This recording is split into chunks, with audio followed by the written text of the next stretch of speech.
Hello, good morning, good afternoon, good evening and very good night to everyone. सबसे पहले तो आप लोगों से सॉरी बोलना चाहेंगे कि हमने कहा था कि क्लासेस रेगुलर आती रहेंगी, लेकिन 1 या 2 दिन या 3 दिन का गैप हो गया। कुछ परिस्थितियां आ गई थी जिसकी वजह से हमें गैप करना पड़ा। आज हम लोग पढ़ने वाले हैं गोलीय दर्पण से संबंधित कुछ परिभाषाएं, जिसमें हम लोग पढ़ेंगे दर्पण का ध्रुव, दर्पण के ध्रुव की परिभाषा, वक्रता केंद्र किसे कहते हैं, कहाँ स्थित होती है, वक्रता त्रिज्या, मुख्य अक्ष, मुख्य फोकस तथा फोकस दूरी के बारे में। सबसे पहले तो एक हम दर्पण बना लेते हैं, और ये जो दर्पण है हम अवतल दर्पण बनाते हैं। अवतल दर्पण की हमने आपको परिभाषा पिछली वीडियो में बता चुके हैं कि अवतल दर्पण, उत्तल दर्पण किसे कहते हैं, गोलीय दर्पण कितने प्रकार के होते हैं, ये जो है हमने आपको बताया हुआ है पिछली वीडियो में। अगर आप लोग इस चैनल पर नए हो तो सबसे पहला काम करें, सब्सक्राइब करें या ना करें, लेकिन जाकर के पहले वीडियो को देख लीजिए, ठीक है। तो सबसे पहले आते हैं अपने पॉइंट पे। देखिए, ये जो है गोलीय दर्पण से कुछ परिभाषाएं हैं जो जानना हमारे लिए अत्यंत आवश्यक है। हमें ये जानना इसलिए जरूरी है क्योंकि आगे जो है अगर हम न्यूमेरिकल सॉल्व करते हैं, अगर हम आगे न्यूमेरिकल सॉल्व करते हैं तो कहा जाता है कि फोकस तथा सेंटर ऑफ कर्वेचर के बीच में, या फिर फोकस तथा वक्रता केंद्र के बीच में। तो हम जो है पहले पॉइंट पे आते हैं, दर्पण का ध्रुव से पोल ऑफ मिरर कहते हैं, ठीक। दर्पण के ध्रुव की जैसी परिभाषा हमने लिखा है कि गोलीय दर्पण के परावर्तक तल के, गोलीय दर्पण के परावर्तक तल पे, परावर्तक तल का मतलब होता है जहां से प्रकाश की किरणें आई, टकरा करके परावर्तित हो गई, उसे हम परावर्तक तल कहते हैं। तो गोलीय दर्पण के परावर्तक तल के मध्य बिंदु को दर्पण का ध्रुव कहते हैं। गोलीय दर्पण के परावर्तक तल के, परावर्तक तल कौन सा होगा, अगर ये हमारा कौन सा दर्पण है, ये अवतल दर्पण है तो इसका परावर्तक तल ये होगा। अगर इसे हम उत्तल दर्पण बनाते तो इसे परावर्तक तल ये होता। अभी हम दोनों का फिगर बना के दोनों पे समझाएंगे। तो सबसे पहले दर्पण का ध्रुव जो है गोलीय दर्पण के परावर्तक तल के मध्य बिंदु को, अर्थात अगर ये गोलीय दर्पण है तो इसका परावर्तक तल ये है, तो इसके मध्य बिंदु को दर्पण का ध्रुव कहते हैं, जिसे हम P से डिनोट करते हैं। P मतलब होता है पोल। इसके बाद से आते हैं बात वक्रता केंद्र पर। वक्रता केंद्र के लिए बात आती है तो देखिए, वक्रता केंद्र किसे कहते हैं। हमको सबको पता है कि जो गोलीय दर्पण होता है कांच के खोखले गोले का भाग होता है। गोलीय दर्पण जो होता है कांच के खोखले गोले का भाग होता है, ठीक। अब कांच के खोखले गोले को बनाने के लिए किसी न किसी त्रिज्या की तो जरूरत पड़ी होगी, और कोई ना कोई केंद्र तो उसका रहा ही होगा। तो जिस खोखले गोले का मतलब जिसका ये भाग होता है, उसकी जो सेंटर होता है, उसका जो केंद्र होता है, वही वक्रता केंद्र कहलाता है। जिसका परिभाषा में लिखा है कि गोलीय दर्पण जिस खोखले गोले के गोलीय पृष्ठ का भाग होता है, उसके केंद्र को दर्पण का वक्रता केंद्र कहते हैं। अगर ये ऐसे करके चाप काटा गया हो तो इसका केंद्र अगर यहाँ पे आए तो हम यहाँ पे लिख देते हैं, जिसे हम C से प्रदर्शित करते हैं, ठीक है। इसे हम किससे प्रदर्शित करते हैं, C से, ठीक। ध्यान दीजिएगा। अभी आप लोगों को देखिए, एक चीज हम बहुत धीरे पढ़ाते हैं, इसलिए धीरे पढ़ाते हैं ताकि आपको जो भी चीजें न समझ में आए आप अच्छे से समझें। क्योंकि कभी कभी क्लास जो होता है, ऑफलाइन क्लासेस होती हैं, सर आते हैं, लेक्चर देते हैं, चले जाते हैं। कोचिंग सेंटर्स होते हैं, वहां पे ही जो है अगर टीचर लोगों से आप पूछ रहे हैं तो वो आपको अच्छे से एक्सप्लेन करते हैं। इसलिए चूंकि आप लोग ऑनलाइन हमारी क्लास को देख रहे हैं, इसलिए हम चाहते हैं कि आप एक एक वर्ड को अच्छे से समझें, इसलिए हम बहुत धीरे पढ़ाते हैं। अगर आप लोगों को लगता है कि सर बहुत धीरे पढ़ा रहे हैं तो आप YouTube के ऑप्शन में जाइए और वहां से 2 गुना, 1.5 गुना, ठीक, पौना गुना, 1.75 वाला, वहां से आप स्पीड बढ़ा सकते हैं। Thank you. आगे बढ़ते हैं। तो जो C होता है, C मीन्स जो सेंटर, वक्रता केंद्र, इसे हम C से प्रदर्शित करते हैं। ये होता है यहाँ पे, अर्थात जिसका ये भाग है, ठीक। जैसा आपकी परिभाषा लिखा है, गोलीय दर्पण के जिस खोखले गोले के गोलीय पृष्ठ का भाग होता है, उसके केंद्र को दर्पण का वक्रता केंद्र कहते हैं। नेक्स्ट है हमारा वक्रता त्रिज्या। अब देखिए त्रिज्या जहां पे आई मतलब यहां से और पी के बीच की दूरी, यही तो है हमारी वक्रता त्रिज्या। गोलीय दर्पण के जिस खोखले गोले का भाग होता है उसी की त्रिज्या को गोलीय दर्पण की वक्रता त्रिज्या कहते हैं। मतलब जो गोला होता है, अब हमें ये तो पता ही है कि जो हम दर्पण लिए हुए हैं यह एक खोखले गोले का ही भाग है जिसके एक तरफ हमने पेंट कर दिया है और इसे दर्पण का रूप प्रदान कर दिया है। तो जब खोखले गोले का ही भाग है तो गोले की ही त्रिज्या, गोले का ही केंद्र, वही तो इसका भी होगा। ऑब्वियस सी बात है। तो जो इसकी वक्रता त्रिज्या होती है वो यहां से यहां की दूरी, ठीक, यहां से यहां की दूरी को हम वक्रता, सी से पी के बीच की दूरी को हम वक्रता त्रिज्या कहते हैं। ठीक, आगे बढ़ते हैं। अगली हेडिंग है हमारी मुख्य अक्ष। ठीक, तो देखिए सी से पी को मिलाने वाली, सी से पी को मिलाने वाली रेखा को हम इसका मुख्य अक्ष कहते हैं। हमने लिखा है कि दर्पण से के ध्रुव और वक्रता केंद्र से होकर के जाने वाली रेखा को दर्पण का मुख्य अक्ष कहते हैं।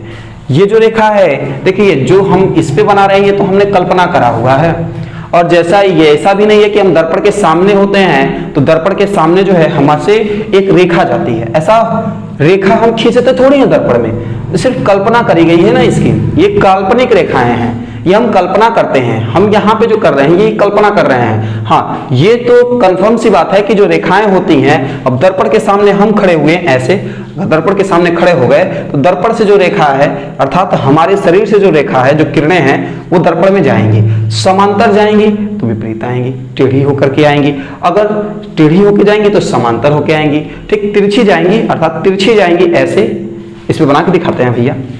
देखिए अगर जो है ऐसे समांतर जाएंगी, तिरछी होके आएंगी, अगर यहाँ पे जो है तिरछी जाएंगी तो समांतर होके आएंगी। ऑब्वियस सी बात, ये तो चीजें आगे भी पढ़ना है हम लोग को, इसमें ध्यान न देते हुए हम लोग चलते हैं अपने पॉइंट पे। मुख्य अक्ष, मुख्य अक्ष का मतलब दर्पण के ध्रुव और वक्रता केंद्र से होकर के जाने वाली रेखा को हम दर्पण का मुख्य अक्ष कहते हैं। अर्थात वक्रता केंद्र और ध्रुव से होकर के जाने वाली सीधी रेखा को, सीधी लिखना भूल गए हैं, सीधी रेखा को हम दर्पण का ध्रुव मुख्य अक्ष कहते हैं। ठीक, इसके बाद से है हमारा मुख्य फोकस। ठीक, मुख्य फोकस लिखे हैं हम कि गोलीय दर्पण से परावर्तन के बाद, गोलीय दर्पण से परावर्तन के बाद जाने वाली अथवा जाती हुई प्रतीत होने वाली। देखिए जाने वाली हमने लिखा क्योंकि जब अवतल दर्पण होगा तो, जाती हुई प्रतीत होने वाली लिखा हमने जब उत्तल दर्पण होगा तब के लिए। अभी उत्तल दर्पण के लिए ये, इसके लिए हम एक अलग से फिगर बना के आपको दिखाते हैं। तो जाती हुई प्रतीत होने वाली किरण जिस बिंदु से होकर के जाती हैं, जो किरणें होती हैं जिस बिंदु से होकर के जाती हैं अर्थात जिस बिंदु पे मिलती हैं उन्हें हम मुख्य फोकस कहते हैं। मुख्य फोकस जो होता है सेंटर और पी अर्थात सी और पी के दूरी के आधे पे स्थित होता है, जिसे हम कैपिटल एफ से प्रदर्शित करते हैं। आगे हम लोग अभी जानेंगे कि किधर की तरफ फोकस दूरी प्लस होती है, वस्तु माइनस होता है, वस्तु की दूरी माइनस होती है। अभी सब चीजें हम लोग आगे एक्सप्लेन करने वाले हैं। इसमें हम लोग देखिए एफ जो होता है सी और पी के आधे दूरी के बराबर होता है। भैया एकदम कंफर्म सी बात है, सी और पी के आधे दूरी के बीच की बात होता है। इसके बाद से हम लोग लिखते हैं फोकस दूरी। ठीक, फोकस दूरी, जो फोकस दूरी होती है दर्पण के ध्रुव से मुख्य फोकस के बीच, दर्पण के ध्रुव से मुख्य फोकस के बीच की दूरी को हम फोकस दूरी कहते हैं, जिसे हम स्मॉल एफ से डिनोट करते हैं। इसे हम स्मॉल एफ से डिनोट करते हैं। गाड़ियों की आवाज आ रही होगी क्योंकि जो रूम है हमारा वो वॉइस प्रूफ नहीं है और साथ ही साथ रोड के बहुत किनारे हैं, तो आवाजें आती रहेंगी। ठीक, उस पे आप लोग ध्यान ना दीजिएगा। तो दर्पण के ध्रुव से फोकस दूरी के बीच की, दर्पण के ध्रुव से फोकस अर्थात मुख्य फोकस के बीच की दूरी को हम फोकस दूरी कहते हैं। और आगे बढ़ते हैं, जो हमने ये बताया मुख्य फोकस कैसे होता है। तो देखिए गोलीय दर्पण से परावर्तन के बाद जाने वाली अथवा जाती हुई प्रतीत होने वाली, अगर कोई समांतर आ रही है किरणें तो यहां से परावर्तित, देखिए समांतर आई, यहां से परावर्तन के बाद यहीं से होकर के जाएगी, चाहे यहां से आए यहां पे टकराए फिर भी ये यहीं से होकर के जाएंगी, चाहे ये यहां से आए यहां पे टकराए यहीं से होकर के जाएगी, चाहे ये यहां से आए, यहां पे टकराए, यहीं से होकर के जाएगी, और जहां से होकर के जाती है उसे ही हम मुख्य फोकस कहते हैं। स्क्रीनशॉट आप लोग लेना चाहते हो तो इसका ले सकते हैं, हाँ ले ही लीजिए तो अच्छा है। देखिए हमने क्या बताया, ध्रुव बताया, वक्रता केंद्र बताया, वक्रता त्रिज्या बताया, मतलब सी से पी के बीच की दूरी वक्रता त्रिज्या होती है, मुख्य अक्ष बताया जो सीधी लाइन खींची जाती है, मुख्य फोकस बताया, फोकस दूरी बताया। फोकस दूरी की जो है परिभाषा अभी हम नेक्स्ट स्क्रीनशॉट में लिख देते हैं।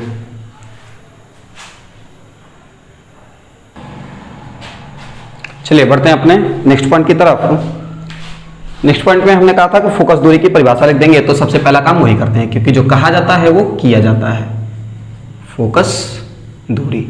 और आगे हम लोग को बताएंगे दर्पण, जब उत्तल दर्पण ले लिया जाएगा तो उसकी फोकस, मुख्य फोकस कहाँ की तरफ स्थित होता है, किसका मुख्य फोकस आगे होता है, किसका मुख्य फोकस पीछे होता है, ये सब हम लोग अभी जानेंगे। हेड डाल लेते हैं फोकस दूरी, ठीक है। वो सब हमने पहले इसलिए लिखने में बहुत टाइम लगता है यार, वीडियो 1 घंटे की 1.5 घंटे की हो जाती है, पढ़ना वही चीज है, समझाना हमें ही है। लिख देते हैं पहले ताकि आप लोग अच्छे से समझ लो, ठीक है। इसको लिख रहे हैं अभी क्योंकि छोटा सा एक हेडिंग लिखने में कितना टाइम लगेगा। तो फोकस दूरी तो हम लिखेंगे दर्पण के, दर्पण मिरर ऑब्वियसली होता है, दर्पण के ध्रुव तथा, जो दर्पण गोलीय दर्पण होता है उसके ध्रुव तथा मुख्य फोकस, अभी हमने बताया मुख्य फोकस किसे कहते हैं, मुख्य फोकस के बीच की दूरी को फोकस दूरी मीन्स दर्पण की फोकस दूरी कहते हैं, ठीक है। इसे स्मॉल एफ से डिनोट करते हैं, दर्शाते हैं। क्लियर है। अब आते हैं हम लोग अपने अगले टॉपिक पे। जैसे कि हमने पीछे कहा कि जो मुख्य फोकस होता है, मुख्य फोकस, देखिए फिर गाड़ी क्या हो जाएगी, मुख्य फोकस, ठीक। मुख्य फोकस होता है, हमने कहा कि मुख्य फोकस वो होता है जहां पे जो दर्पण है, ठीक है, जहां पे दर्पण से परावर्तित किरणें जो हैं जाती हैं अथवा जाती हुई प्रतीत होती हैं। तो जाती हुई प्रतीत कब होती हैं, जाती हुई प्रतीत तब होती हैं जब वह दर्पण हमारा उत्तल दर्पण होता है। तो उत्तल दर्पण तो बनाने सबको आता है भैया, आना भी चाहिए, क्योंकि देखिए उत्तल दर्पण में क्या करते हैं, कलई किधर करते हैं, और जो धंसा हुआ भाग होता है उन्हीं करते हैं, उधर ही करते हैं, ठीक है।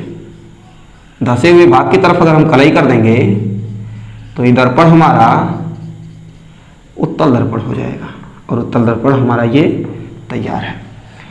मुख्य अक्ष बनाते हैं पहले, क्लियर सी, एक 6 से 1 हमने मुख्य अक्ष बना लिया, ठीक है। थोड़ा दूर तक बना लेते हैं। मुख्य अक्ष हमने बनाया, इसकी जो वक्रता केंद्र है वो तो जहां पे है, क्योंकि ये देखिए घुमा हुआ है, अर्थात इसका जो वक्रता केंद्र है वो यहीं पे होगा, ठीक। पोल जो है वो भी यहीं पे रहेगा, मतलब जो ध्रुव है वो भी यहीं पे रहेगा।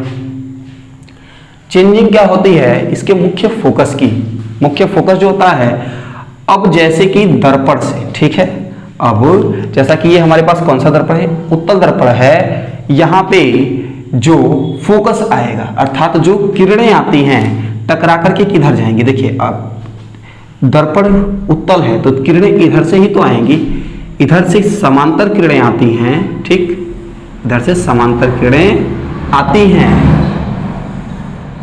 ठीक, और आके टकरा के वापस चली जाती हैं यहाँ पे फिर रिटर्न होती तो है, मतलब इधर की तरफ निकलेंगे नहीं तो वापस चली जाएंगी, जिससे उधर उसमें परावर्तित हो रही थी तो झुक रही थी, और इसमें परावर्तित हो तो भी झुकेंगे लेकिन ऊपर की तरफ, इसमें ऐसे, ठीक। और यहां से जो है एक आभासी, मतलब आता तो नहीं है, सिर्फ हम मान लेते हैं, ठीक। सी हमने काफी नजदीक बना दिया है, सी को कर लेते हैं थोड़ा दूर, क्योंकि भैया नाप के तो यहाँ पे हम लोग बनाने रहे हैं ना, अच्छा समझ रहे होगे यार कि नाप के तो हम बनाने रहे हैं, तो जो भी है बन जा रहा है, तो यहाँ पे हम क्या कर लेते हैं, सी इधर बनाते हैं। अब ये आ तो नहीं रहा है लेकिन आता हुआ प्रतीत हो रहा है, ठीक है, जैसा कि हमने परिभाषा में लिखा था। यहां से भी जो है जब टकरा के वापस चला जाएगा। देखिए यहाँ से टकराएगा, ये भी वापस आएगा और आकर के यहाँ पे मिलेगा। यहाँ से भी जो है टकरा के वापस चला जाएगा।